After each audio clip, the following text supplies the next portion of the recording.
to another episode of 1 by 1 Year. Today is day 24, I believe. And today we're going to be reading Exodus 10. No, not 10. Sorry. 13, 14, and 15. And let's get right into it. Chapter 13. Then the Lord said to Moses, "Dedicate to me every firstborn among the Israelites. The first offspring will be born of both humans and animals belonging to me." So Moses said to the people, "This is the day to remember forever. This day you left Egypt, the place of slavery. Today the Lord has brought you out of by the power of his mighty hand. Remember, eat no food containing yeast. On this day in the early spring in the month of Abi, or Abibi, Abib, you have been set free. You must create this event in the month each year after the Lord brings you into the land of the Canaanites, Hittites, Amorites, Hivites, and Jebusites. He swore to our ancestors that he would give this land, a land flowing with milk and honey, for 7 days. The bread you eat must be made without yeast. Then on the 7th day celebrate a feast to the Lord. Eat bread without yeast during those 7 days. In fact, there must be no yeast bread or any yeast in all found within the borders of your land during this time. On the 7th day you must explain to your children, 'I am celebrating what the Lord did for me when I left Egypt.' This annual festival will be a visible sign to you, like a mark branded on your hand or on your forehead. Let it remind you always to recite this teaching of the Lord. With a strong hand the Lord rescued you from Egypt. So observe the decree of the festival all the appointed time each year." At the appointed time each year. Sorry guys, I'm bad at reading today. "This is what you must do when the Lord fulfills the promise he swore to you and your ancestors. When he gives you the land where the Canaanites now live, you must present all firstborn sons and firstborn male animals to the Lord, for they belong to him. A firstborn donkey may be brought back from the Lord by presenting a lamb, or young goat in its place. But if you do not buy it back, you must break its neck. However, you must buy back every firstborn son. And in the future your children will ask you, 'What does all this mean?' Then you will tell them, 'With the power of his mighty hand the Lord brought us out of Egypt, the place of our slavery. Pharaoh stubbornly refused to let us go, so the Lord killed all the firstborn males throughout the land of Egypt, both people and animals. This is why I now sacrifice all the firstborn males to the Lord, except that the firstborn sons are always bought back. This ceremony will be like a mark branded on your hand or forehead. It is a reminder that the power of the Lord's mighty hand brought us out of Egypt." When Pharaoh finally let the people go, God did not lead them along the main road that runs through the Philistine territory. Even though that was the shortest route to the promised land, God said if the people are faced with a battle, they might change their minds and return to Egypt. So God led them in a roundabout way through the wilderness towards the Red Sea. Thus the Israelites left Egypt like an army ready for battle.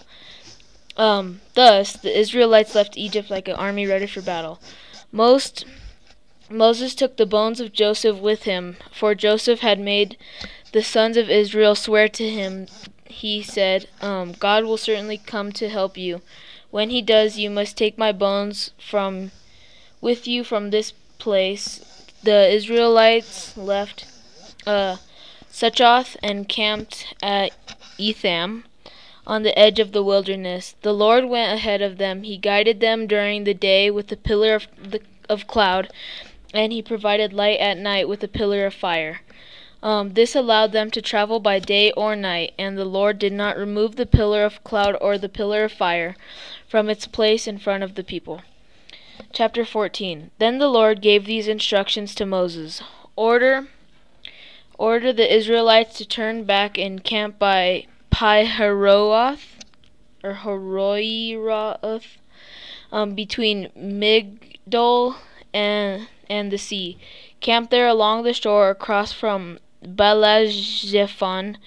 Then Pharaoh will think, the Israelites are confused. They are trapped in the wilderness, and once again I will harden Pharaoh's heart, and he will chase after you.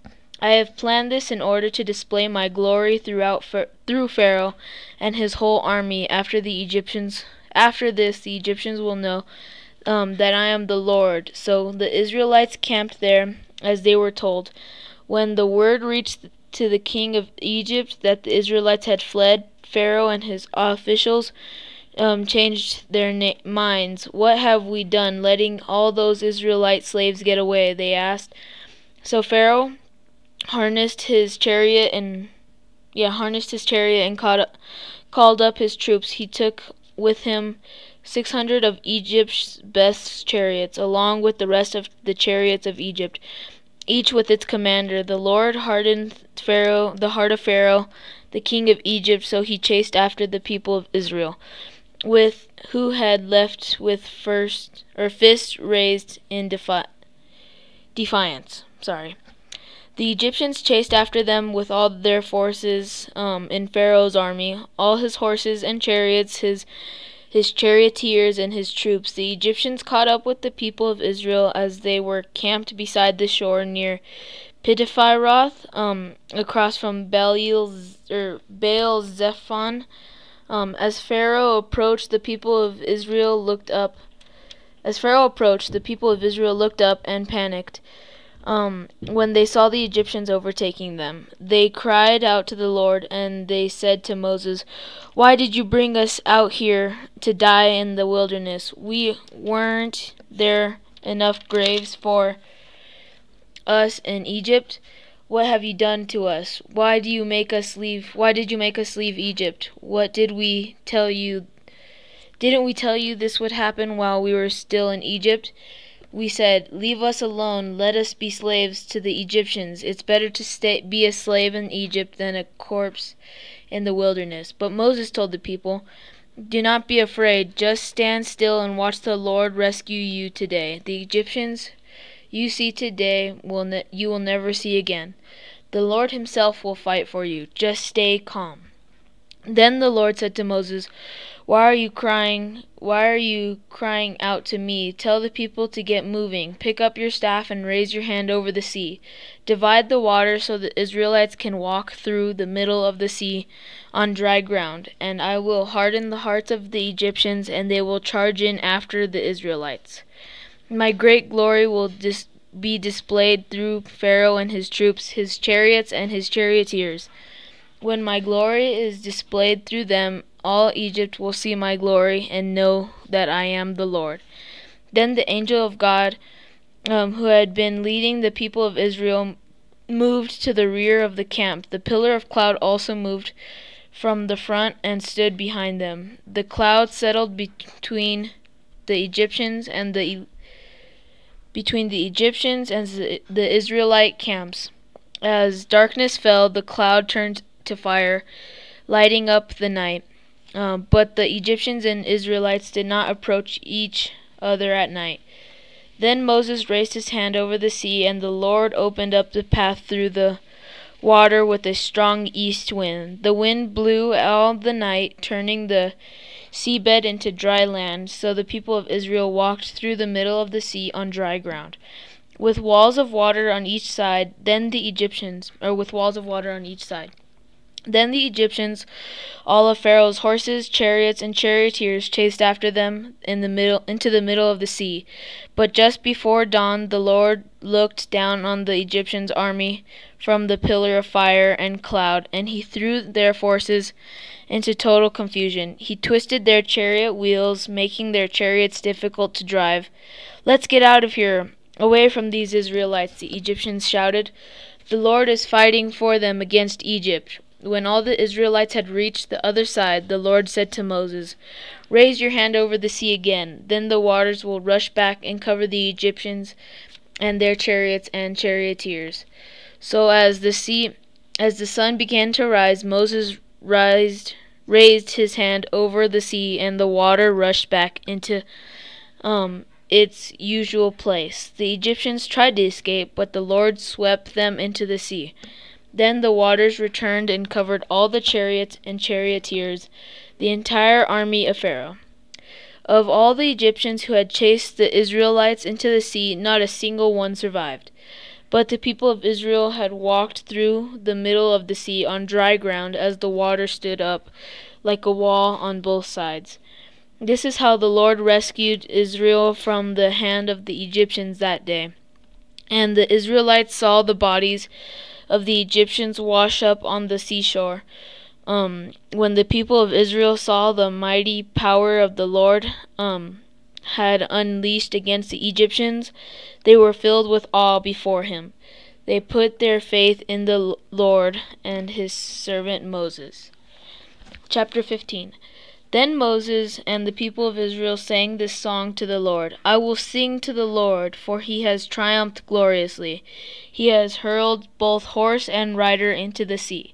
The Lord is my strength and my song. He has given me victory. This is my God, and I will praise him, my Father God. And I will praise him, my Father's God, and I will exalt him. The Lord is a warrior. Yahweh is his name.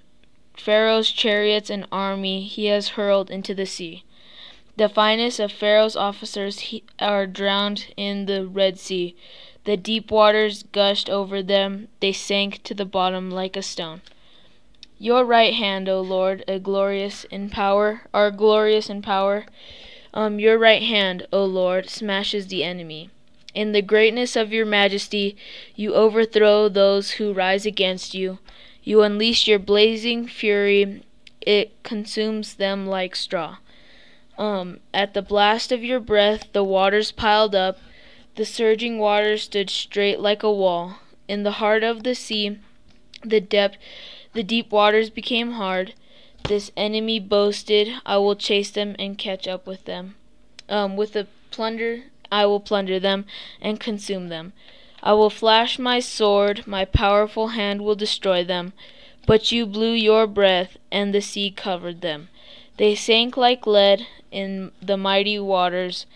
Who is like you among the gods, O Lord? Glorious in holiness, awesome in splendor, performing great wonders. You raised your right hand, and the earth swallowed our enemies. With your unfailing love, you lead the people you have redeemed. In your might, you guide them to your sacred home. The people hear and tremble. Anguish grips those who live in Philistia. The leaders of Edom are terrified. The nobles of Moab tremble. All who live in Canaan melt away. Terror and dream fall upon them. The power of your arm makes them lifeless as stone until your people pass by. O Lord, until the people you purchased by pass, you will bring them in and plant them on your own mountain, the place, O Lord, reserve for your own dwelling, the sanctuary, O Lord, that your hands have established. The Lord will reign forever and ever. When Pharaoh's horses, chariots, and charioteers rushed into the sea, the Lord brought the water crashing down on them. But the people of Israel had walked through the middle of the sea on dry ground.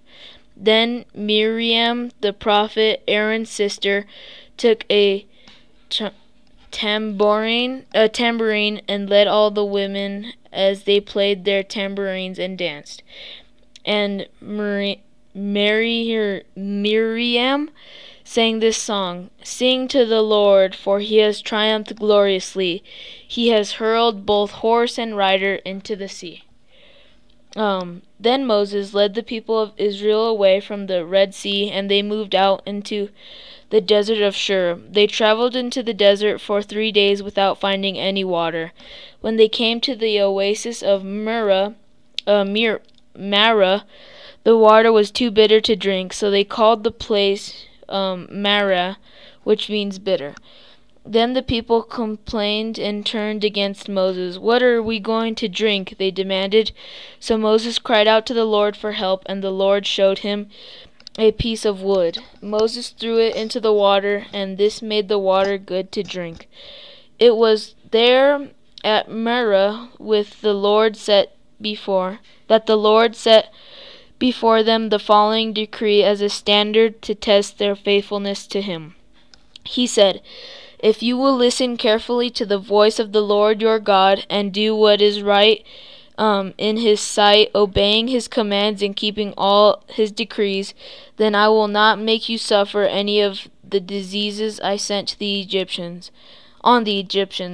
for I am the Lord who heals you." After leaving Marah, the Israelites traveled on the oasis to Elim, where they found 12 springs and 70 palm trees. They camped there beside the water. And that's it for today's reading, and now I'm going to be going on to the Bible study portion. Okay guys, now that we got the reading done, we did 3 chapters today.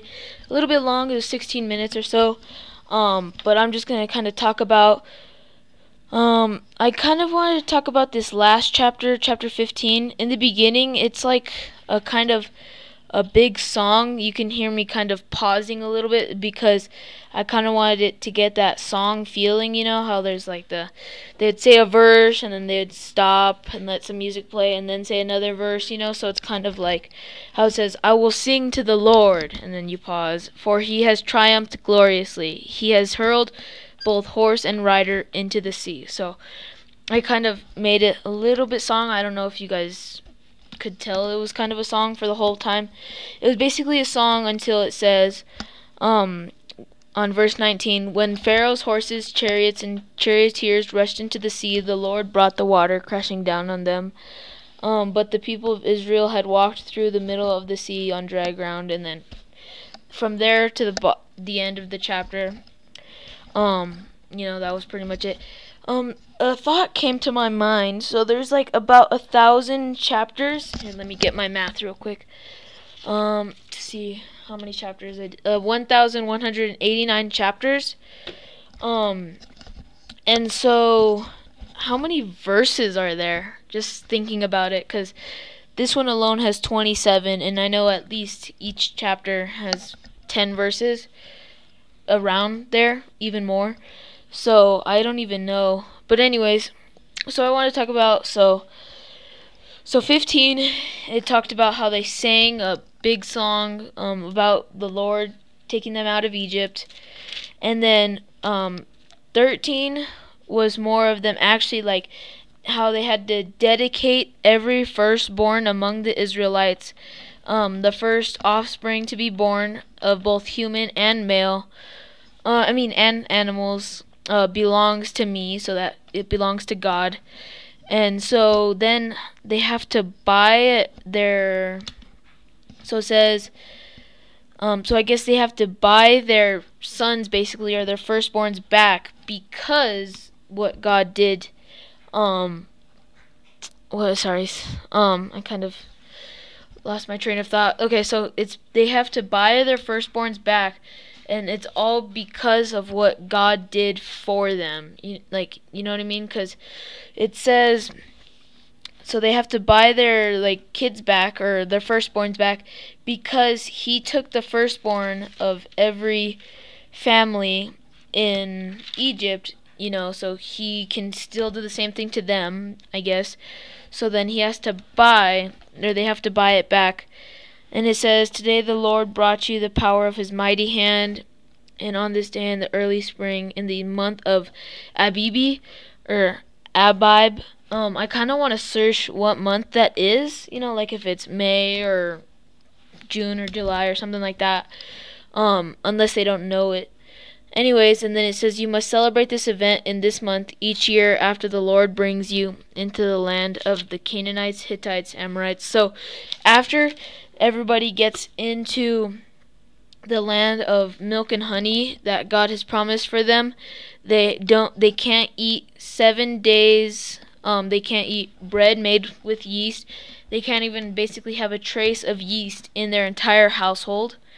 And then so yeah, in fact, there must be no yeast bread or any yeast at all found within the borders of your land during this time. So 7 days before this, they have to have the yeast or no yeast at all. And then on the 7th day, you have to explain to your children that you are celebrating what the Lord did for them in Egypt. And then, then you have the festival to be a visual sign, like a mark branded on your hand or your forehead. So then God tells them that they have to do this whole 7-day kind of giving God thanks for getting them out of Egypt and everything. So that's kind of what 13 was mostly about. And then 14, it comes when Pharaoh's coming back to attack them, to attack the Israelites, because they're camped on the shore. It says that they're camped, they have to be camped by Pi-hahiroth between Midgol and the sea.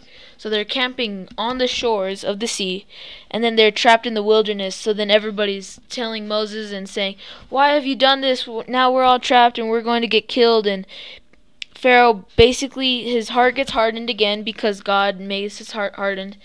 And then everybody's now blaming Moses, and so, and I don't know, if I was in that, I would probably be pretty scared too. I don't know if I would blame him, but I might, depending. But so they have he took with him 600 of Egypt's best chariots. Each chariot probably can hold 2 to 3 people, so that's about 1,800 soldiers roughly. And then also, with the commanders and the foot soldiers and things like that. So it's a lot of people. I mean, he basically brought his entire army, I think. And then then God tells Moses to raise his staff over the water, and then it turns into the 2 walls, so then they can walk, so then all the Israelites can walk through it. And then I kind of wanted to talk about this. So then the Egyptians shouted, "The Lord is fighting for them against Egypt." When all the Israelites, so the Lord is fighting against them, against Egypt, or for them against Egypt. So they realize, we're not the side that's going to win, but, they still have the hardened heart and everything, and Pharaoh probably commanded them to go into the sea. And then God, once everybody was out, God told Moses to raise his hand over the sea again, and it collapsed. So, kind of just, so this was, I think of everything, I like the Red Sea and the plagues more, just because it shows how awesome God is, but, it's totally on a bias point. I mean, you might like God raising Lazarus out of the dead more, or Jesus doing that, but it's still awesome, and it's still showing the strength and how God is so awesome. But that's pretty much it for today, guys. Hope you enjoyed. Like, comment, subscribe, and I'll see you all tomorrow. Bye.